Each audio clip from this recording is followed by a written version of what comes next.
क्या आपने कभी सोचा है कि रोटी का एक टुकड़ा दुनिया की तस्वीर को बदल सकता है? यह ज्यादा पहले की बात नहीं है। बस आज से करीब 235 साल पहले फ्रांस की राजधानी पेरिस की सड़कों पर एक ऐसा खूनी नजारा दिखा जिसने यह साबित कर दिया कि भूखे पेट वाली जनता से ज्यादा खतरनाक कुछ नहीं होता।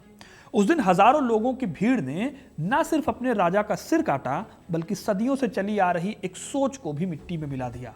ये सोच थी कि राजा भगवान का प्रतिनिधि होता है। लेकिन आज की कहानी इस क्रांति की नहीं है, बल्कि असली सस्पेंस ये है कि उस क्रांति के बाद क्या हुआ। आज मैं आपको जो बताने वाला हूं वो एक राजा की मौत की कहानी भर नहीं है।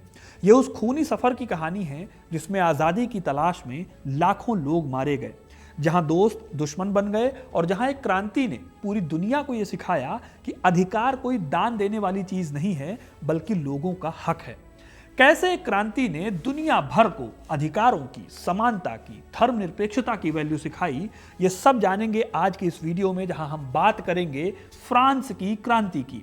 तो वीडियो को एंड तक जरूर देखिएगा, क्योंकि अपना इतिहास नहीं जानोगे तो खुद को कैसे पहचानोगे।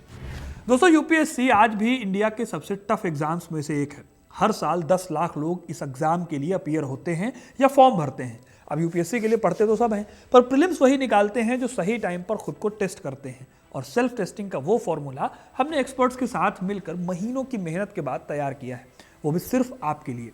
हिस्ट्री कनेक्ट की यूपीएससी टेस्ट सीरीज को हमने इसी पर्पज से डिजाइन किया है कि आपका प्रोक्रास्टिनेशन खत्म हो जाए, टाल मटोल वाली बातें ना रह जाएं। एक प्रॉपर टाइम बाउंड शेड्यूल के साथ आपको 15 टेस्ट मिलेंगे जो पूरे सिलेबस को कॉम्प्रिहेंसिव तरीके से कवर करेंगे।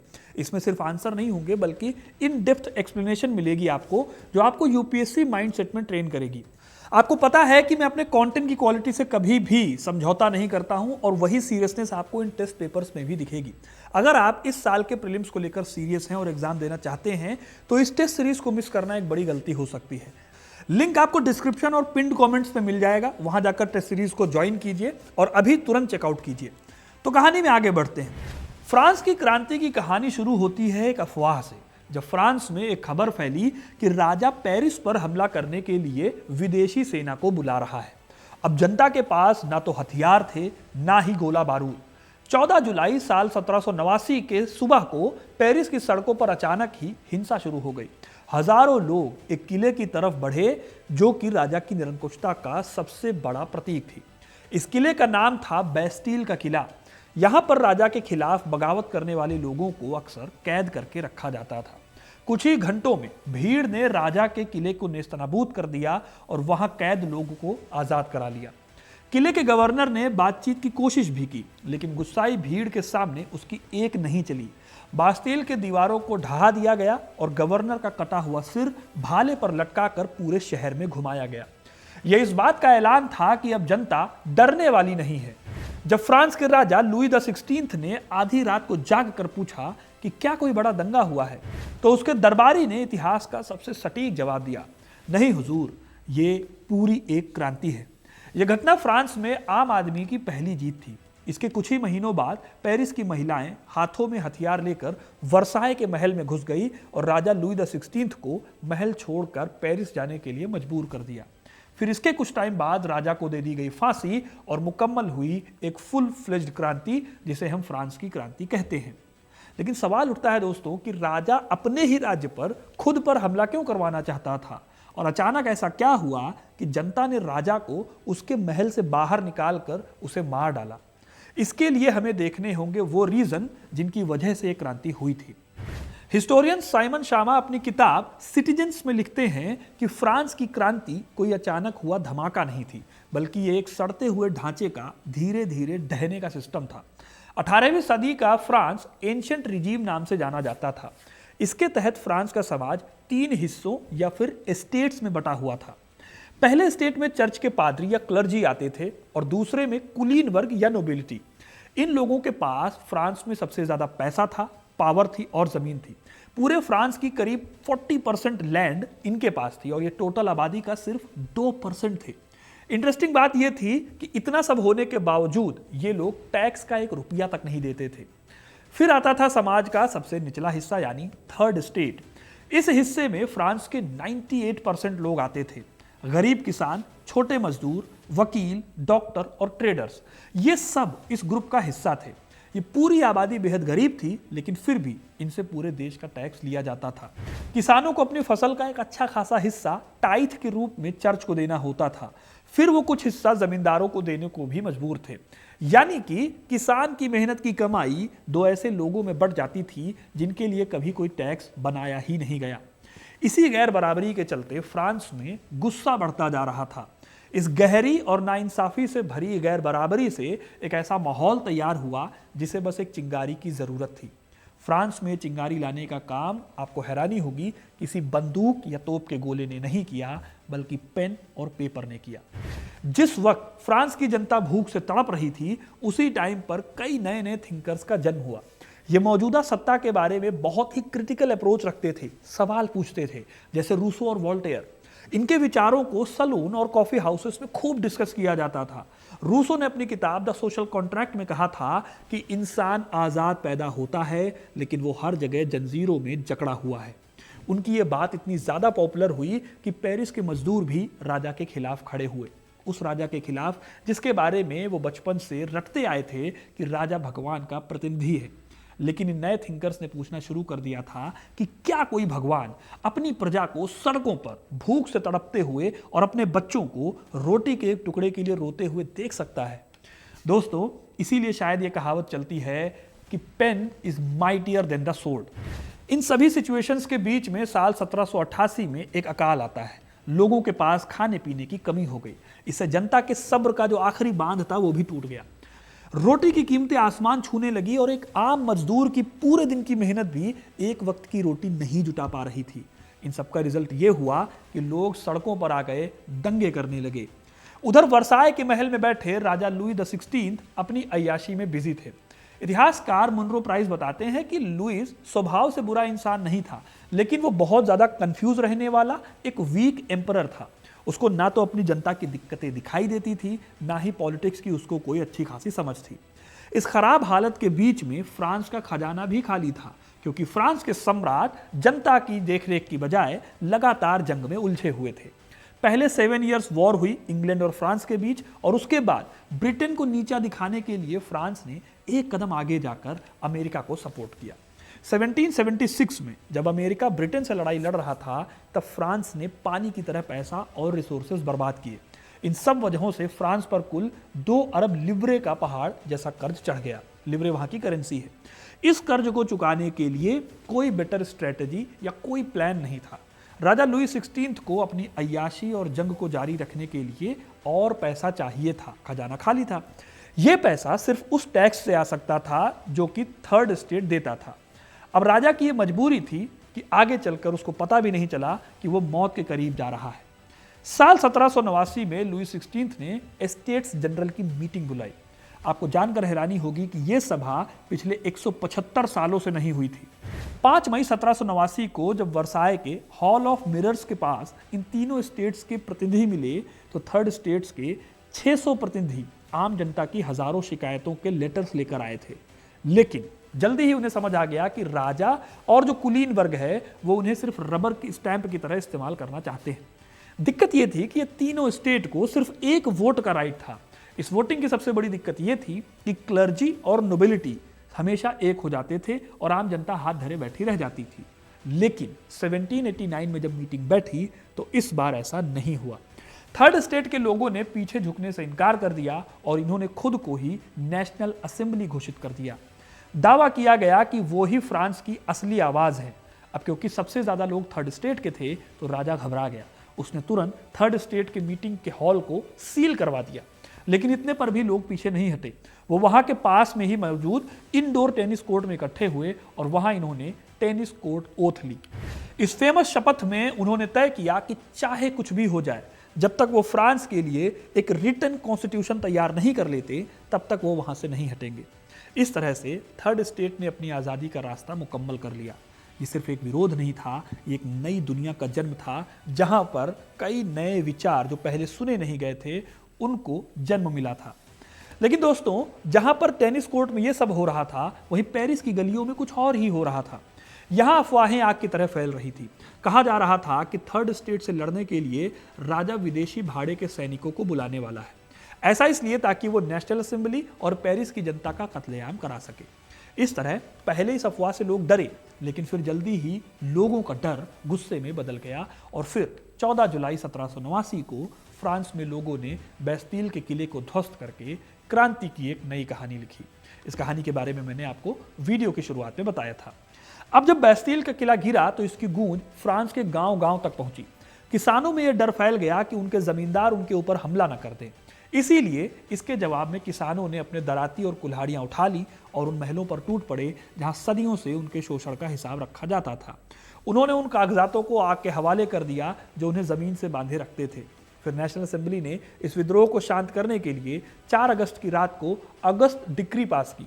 इस डिक्री ने फ्रांस में सदियों पुराने सामंतवाद का खात्मा कर दिया।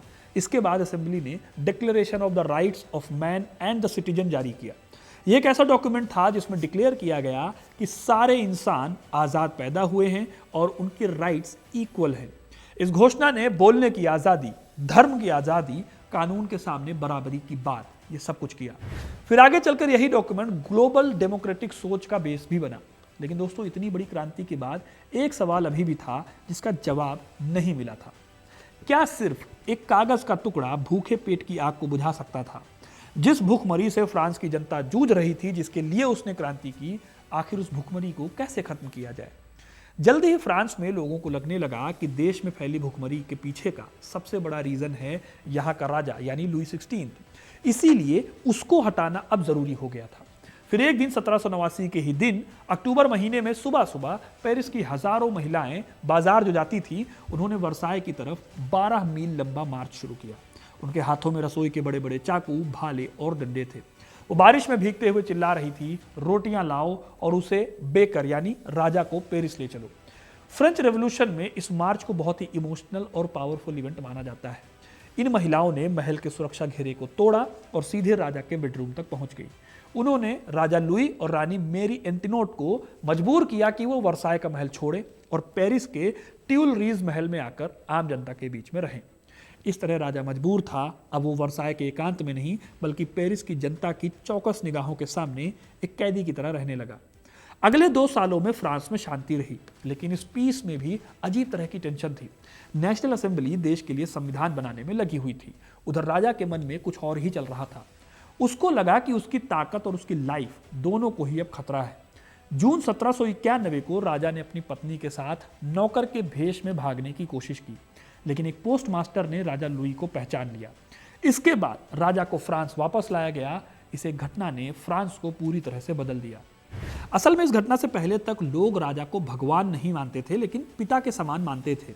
लेकिन अब उनके लिए राजा एक ऐसा कायर और गद्दार था जो क्राइसिस के टाइम पर देश को छोड़कर भाग रहा था। ये लुई की सबसे बड़ी गलती थी, क्योंकि इस गलती से उसकी मौत तय थी। सवाल यह था कि जब नेशन का एक मुखिया ही गद्दार मान लिया जाए तो देश किसके भरोसे चलेगा? इस गहमा गहमी वाले माहौल में एक नया ग्रुप निकलकर सामने आया जिन्हें जैकोबिन्स कहा गया। ये लोग राजशाही को पूरी तरह से खत्म करके रिपब्लिक बनाने की मांग करने लगे। अब देखो, जिस तरह से फ्रांस में उठापटक चल रही थी, उस टाइम पर उसके आसपास के जो एम्पायर्स थे, जैसे कि ऑस्ट्रिया या प्रशिया, ये सारे एम्पायर्स से इनको डर लग रहा था। उन्हें लगा कि अगर फ्रांस के राजा का ताज चला गया तो कल को उनकी राजशाही भी खतरे में पड़ सकती है। इसीलिए उन्होंने फ्रांस पर अटैक करने की धमकी दी। उनको लगा था कि क्रांतिकारी इससे डर जाएंगे, लेकिन हुआ इसका बिल्कुल उल्टा। 1792 में फ्रांस ने बाहरी दुश्मनों के खिलाफ युद्ध छेड़ दिया। इसी स्ट्रगल के दौरान मार्सिले से आए कई सारे स्वयंसेवकों ने पहली बार वो गीत गाया जो आज भी फ्रांस का राष्ट्रगान ला मार्सिले है। इस तरह से देशभक्ति का एक ऐसा तूफान उठा कि 10 अगस्त 1792 को भीड़ ने ट्यूलरीज महल पर दोबारा हमला किया। इस बार राजा को उठाकर जेल में डाला गया और राजशाही का खात्मा कर दिया गया। 21 जनवरी 1793 की एक भयानक सर्द सुबह को लुई द 16 को पेरिस के सार्वजनिक चौक पर ले जाया गया। वहां पर एक गिलोटिन रखा हुआ था जिसे नेशनल रेजर कहते थे। राजा ने आखिरी बार जनता से कहना चाहा कि वो बेकसूर है, लेकिन ड्रम्स के शोर ने उसकी आवाज को दबा दिया। इस गिलोटिन पर राजा को चढ़ाकर उसके सर को धड़ से अलग कर दिया गया। कुछ ही टाइम बाद यही हाल रानी मैरी एंटिनोट का भी हुआ। फ्रांस में फाइनली राजतंत्र का खात्मा हो गया, लेकिन कहानी यहां खत्म नहीं होती। राजा की मौत ने शांति लाने की बजाय एक और भयानक दौर की शुरुआत की। क्रांति के अंदर ही कुछ लोग थे जो सत्ता के भूखे थे। ये गुट आपस में लड़ने लगे। यहीं से फ्रांस की क्रांति एक दूसरे फेज में पहुंची, जिसे इतिहास में द रेन ऑफ टेरर नाम से पढ़ा जाता है। इस दौर को लीड किया था मैक्सिमिलियन रोबेस्पियर ने। रोबेस्पियर वो आदमी था जो कभी लोकतंत्र की बात करता था, अधिकारों की बात करता था, लेकिन सत्ता मिलने पर वो आतंक के जरिए शासन करने लगा। उसने कमेटी ऑफ पब्लिक सेफ्टी को अनलिमिटेड पावर दे दी और लॉ ऑफ सस्पेक्ट्स लागू कर दिया, यानी कि रोबेस्पियर की सरकार को लाइसेंस मिल गया कि सिर्फ शक के बेसिस पर किसी का भी अब सिर काटा जा सकता था। ये रेन ऑफ टेरर का दौर करीब 1 साल तक चला। इस दौरान गिलोटिन ने जैसे राजा का खून बहाया, वैसे ही पेरिस की सड़कों पर लोगों का खून बहने लगा। इतिहासकार मानते हैं कि 16,000 से भी ज्यादा लोगों को इस 1 साल के अंदर ऑफिशियली मारा गया। इसमें कई लोग मासूम थे और कई खुद क्रांति के सिपाही थे। जॉर्ज डॉन्टन जैसे बड़े बड़े क्रांतिकारियों को भी जब हिंसा रोकने की उन्होंने सलाह दी तो गिलोटिन भेज दिया गया, लेकिन आखिरकार रोबेस्पियर की कट्टरता ने उसको भी अकेला कर दिया। 27 जुलाई 1794 को नेशनल कन्वेंशन ने खुद रोबेस्पियर को ही गिरफ्तार कर लिया। अगले दिन वो भी उसी ब्लेड के नीचे रखा गया जिसका इस्तेमाल उसने हजारों को रास्ते से हटाने के लिए किया था। रोबेस्पियर की इस मौत ने क्रांति का एक दूसरा फेज खत्म किया। रोबेस्पियर की मौत के बाद एक ऐसा सिस्टम आया जिससे कई गुना सही था राजा का सिस्टम। एक नई सरकार बनी जिसे डायरेक्टरी कहा गया। यह सरकार फ्रांस के लिए काम करने की बजाय भ्रष्टाचार में डूबी रही।